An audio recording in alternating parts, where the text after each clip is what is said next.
Would we ever consider not daily vlogging and switching to maybe 2 or 3 times a week to lessen the pressure when we have days like today when we don't have much content?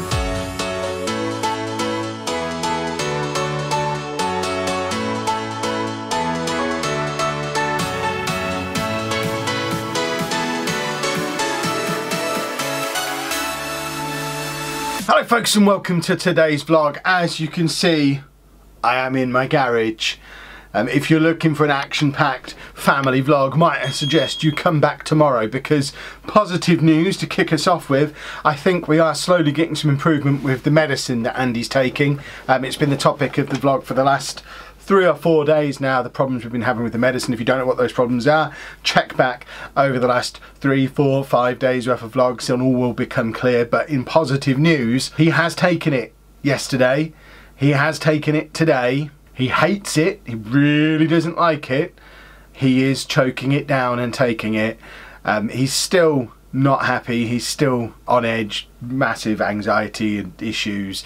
People have mentioned depression. He was diagnosed with depression when he was given the medication, so depression, anxiety, it is problematic. He's not having the best of times, which is why we've made the decision today, as you'll have seen from the community page and on my Twitter. I'm not going to be filming in the house again today for this vlog, but hopefully we will be again soon. He's at his respite later in the week. He is looking forward to that, so that's a good thing, and hopefully as the medication starts to build up in his system again, we'll see more of a return to the Andy that we've got used to over the last year or so since he's been on this medication, and we've seen all the massive changes that we've had from him over that period of time. But that's why this vlog today is going to be a Q&A. I did go onto the community page, I did go onto Twitter and asked you for some questions, so we're going to do some Q&A questions today. I'm going to be doing a You Now stream with Amy tonight as well, so you've got the opportunity to ask some more questions there, and then fingers crossed, tomorrow we should be back with a normal vlog again. Let's all cross those fingers, because like I say, he's making improvements all the time and I think we are very nearly there. But let's get into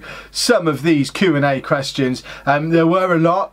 I've made a bit of a departure from how I normally select questions, because we had over 100 questions submitted, and usually I just do the ones that have the most thumbs ups, the most upvotes, wherever they might be. But a lot of those ones were ones that we've answered before. I'm not going to answer questions that we've answered before. If you asked a question that got lots of thumbs ups and you're confused about why it's not been answered, that means it has been answered somewhere else on the channel. So maybe check back through some of the previous Q&As we've done, or for some of them there were videos specifically about the things that you were asking about. But I'm going to try and answer questions that we've not been asked before, because that for me makes for more interesting content to produce and should make a more interesting video for you to watch as well. So first one from Charlotte: for Andy's respite, is it a house setting, such as with communal areas and then it has a private room? Yeah, that's exactly what it is. It's a cottage, basically a big cottage, but it's, you walk into it and straight in front of you you have a dining room, and there's little offices either side where the manager and they keep the medicine this way.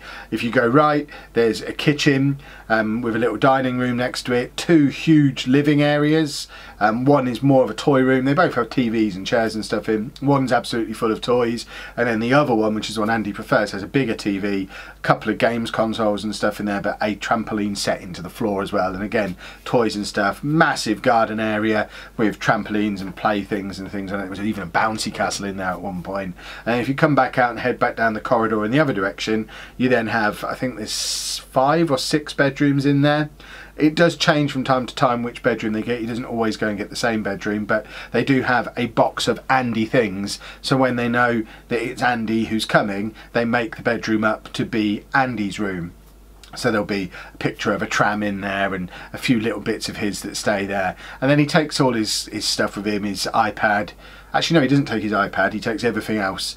We keep his iPad at home because the iPad's expensive and we don't want him to break it, but he takes his DS, he takes his Vita, and he gets himself settled in and he really enjoys it. So yeah, it is a great place. One of our biggest worries for when Andy turns 19 and stops qualifying for children's respite care anymore is that adult respite care, we understand, is very different, because for children it's very much about Andy having a good time while we have a break. Adult respite care, the way I understand it, is just about the carers getting a break and isn't anywhere near the kind of awesome environment that the respite that Andy gets at the moment is. So It might not be something he does forever, but certainly at the moment he loves going there. It's a great setting, and he's always asking to go back, and he is there later this week, and he's really looking forward to it. Finn says, is Andy interested or bothered about Halloween? Does he like trick-or-treating and dressing up in a costume? Doesn't care at all about Halloween. We've said lots of times we've never really done Halloween until this year. It's just something that growing up neither me or Anna ever did. For those of you who are a little bit younger or maybe not in the UK, perhaps you don't realise that it's something that's relatively new in the UK. We've always been aware of it from American TV, but it was very much that American thing, like Thanksgiving as another example. It's just a thing we see on American TV but never really get involved in ourselves. But over the last, I would guess, 15 years or so, it's become more and more a part of UK culture as well. But like I say, me and Anna never did it growing up, so it's not anything we were desperate to go out and try. But the girls really enjoy it. They do it with their mum every year, so they've been nagging me for ages to do it here. So we decided to give it a try this year. We got all the decorations, we've done the pumpkin carving, we're going to get dressed up in costumes and put a pumpkin outside on Halloween and give out some sweets if anyone knocks on our door. But to be honest, in 15 years living in this house, no one's ever knocked on the door. So the chances of anyone coming here, I don't know if putting a pumpkin outside will make a difference. I don't know if people are just staying away because there is no pumpkin, or whether there's just no one else around here who does Halloween. But it's not, you won't walk around and see loads of Halloween decorations and loads of people trick-or-treating. It's just not like that in this area, and Andy is completely indifferent to it and not at all interested in dressing up or going out or meeting people or any of those things. So it's not a thing for Andy at all. Connor says, I coach a junior football team. The players were all around 11 to 12 years old. One of them has been diagnosed with autism. Wondered if there was any way that we could modify our sessions to cater to his needs. It's a really difficult thing to answer, Connor. Yes, you absolutely should modify your sessions to cater to his needs. Without knowing what his needs are, it's impossible to give you any advice over what that might be. It could be as simple as just letting him know in advance what he's going to be doing in what order, and really signposting everything and chunking everything down into small segments, so it's easier to understand this is happening now, then this is happening, then this is happening, then this is happening. Or it could be far more complex than that. So without knowing what his needs are, the key with dealing with any person, not just an autistic person, but dealing with any person, is getting to know them, what their needs are, and working with what their needs are. And it's exactly the same when dealing with somebody with autism. Find out what they're good at, what they struggle with, what they enjoy, what they don't like, what their needs are, and tailor what you're doing to them. Charlotte also asks, how's the diet going for me and Anna? It's going better for Anna than it is for me. I'm struggling a little bit with this one. The main reason I'm struggling is because I've been sort of in and out of London, all over the place. Not the Football Manager launch and the weird hours I'm keeping at the moment. I'm up till the early hours of the morning every night recording content. Half term has thrown a spanner in the works as well, because I can't really work during the day. So I'm all over the place with it, and there will be a video on it soon, but I need to actually commit to a full week of it. And being completely honest, I'm dipping in and out of it, and then having a half pack of Jammy Dodgers and a bag of chips. And I'm not committed to it yet because there's so much other stuff going on. Give it a week or two. Let's get Comic-Con out of the way at the end of the week. Come back, and then I will commit to a week. I will make a video on it, and then we can talk about it properly. But Anna's doing really well with it. She's lost like half a stone, I think. And all will be revealed when we make the video. Katie says, will we monetize Andy's channel for the future so his income isn't based on work, because my autistic brother can't work but has a channel for income? That is it's always been the long-term plan for Andy's channel. It's not unmonetized at the moment because we don't want it to be monetized. It doesn't yet meet the criteria for monetization on YouTube. The new criteria that came in, I think, at the start of this year, where you need a minimum of 1,000 subscribers, which obviously he has. He's got over 10,000 subscribers on his channel, through Andy's eyes, if you want to go and subscribe as well. But he hasn't yet got the watch time. Because content is very sporadic on there, you need 400,000 minutes of watch time, and over the course of a 12-month period to qualify for monetization. I think Andy is now on about 310,000 hours, minutes, sorry, not hours. And once he gets to that 400,000, we will absolutely monetize that channel, and the plan is between now and when he's 19, any money that he makes on that channel will just be put into an account for him. We'll build up a little pot for him. If he decides he wants to take it more seriously and wants like a proper camera, for example, we'll probably take that out of his pot and he can use his channel to fund his channel. But anything else, nothing, no other expenses or anything will come out of that. It will just be put to one side and accumulate for him. And then when he is older and no longer at school, at that point, hopefully it will still be popular, it will still be bringing in the views, and it can then act as a little monthly income for him as well. So fingers crossed, when he does turn 19, we've talked about, we're worried when he turns 19 that respite might not be a great thing, but on the plus side, if everything continues to go as well as it is at the moment, when he turns 19 he'll have a nice little pot of money that he'll come into, plus a regular monthly income as well, that isn't reliant on him doing a set number of things at a certain amount of time and having a traditional job. So yeah, that would be perfect. Whether it'll work out like that is a big if, because it's obviously 5 years away, and an awful lot can happen in 5 years when it comes to social media and the internet. Who knows? Ben says, do I have any good tips or tricks for filming, editing or making improvements to my YouTube channel?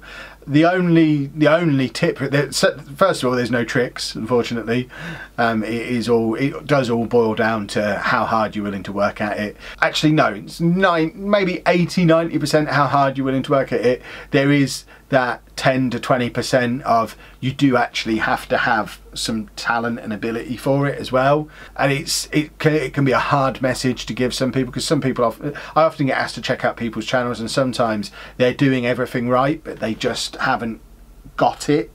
They can't comfortably talk to camera, they're constantly stumbling over their words, they don't seem confident, they don't seem to be enjoying what they're doing, they don't seem to have a passion for it. So the first thing is you need to have that fire, you must really want it, and you need to be good at it. You need to be comfortable talking to a camera, you need to not be embarrassed to watch yourself back on video, or oh, I can't stand the sound of my own voice.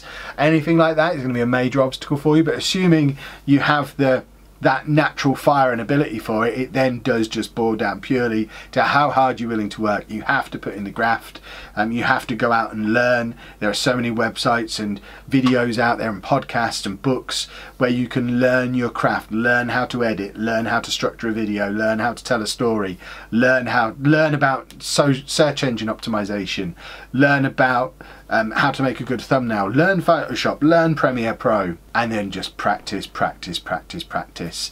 I've released over 2,000 videos to YouTube now over the last 3 years across my 2 channels.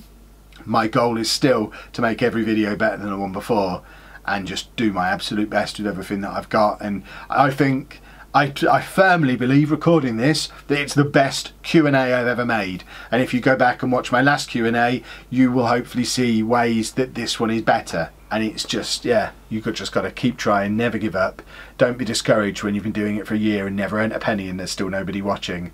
Do it because you love it, do it because you've got that fire, and work your backside off. And then if you've got the natural ability for it, everything else will come eventually if you pour enough hard work into it. Chilled TTV says, how much do we spend on Andy a week? I'm assuming you mean for food and stuff like that. We do occasionally run the numbers. I would say at the moment it's probably more than it has been previously, because we're spending a lot more on crisps. We mentioned a few days ago how we were previously buying about 12 bags of crisps over the course of a week, and that would last him the week. Whereas now, because he's doing this thing where he's throwing lots of the crisps away, we're having to top that up during the week with maybe an extra 4, 5, 6 bags here and there. And we've also got a little bit of a problem because the offer that we buy him on has changed. There's always an offer for his crisps, and it's usually either 2 6-packs for £2 or 3 6-packs for £4. Obviously they're a lot cheaper when it's on the 2 for 2, because then it's £1 each, than it is when they're on the 3 for 4. And at the moment they're on the 3 for £4 offer, so they're a little bit more expensive anyway, and we're probably having to buy about 18 bags a week. Throw in his pop and trips to McDonald's and any other stuff that he's eating, like his bread, his Rice Krispies, his lactose-free custard, all the other stuff that you throw in as well. And I think we probably spend about £50 to £60 a week just on feeding him, which is half of what our family's weekly food budget is. So yeah, he's expensive, but the alternative is he doesn't eat, so we kind of have to just go with it and hope that at some point he'll get cheaper tastes. Callum says, would we get another dog after Dave or get a cat? We did have a cat before we had Dave. In fact, while we had it for like a year after we got Dave, and we had a cat called Charlie who died. Would we get a cat? Would we get another dog after Dave? It really depends on what our circumstances are. Dave turned 5 this week, so I'd like to think we've got at least another 7 or 8 years of Dave, and who knows where we're going to be in 7 or 8 years. It's still a dream of mine and Anna's one day to just go and see the world. We want to go and take 3 months, 6 months and buy a Winnebago and just drive across America. We want to go and spend time in Australia and Japan, and we want to see Europe. We want to get out there and see the world, and you can't really do that with a dog.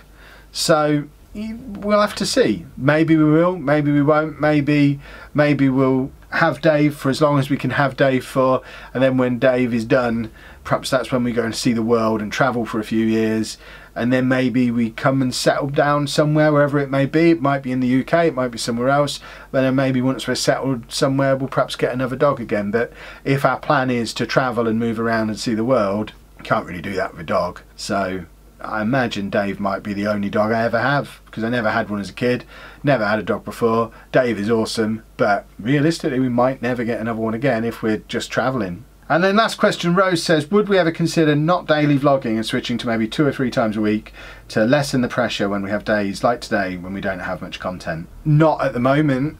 I mean, there's a couple of reasons for that. The reason that I won't try and hide from and pretend that it's not, financially that would be a disaster for us.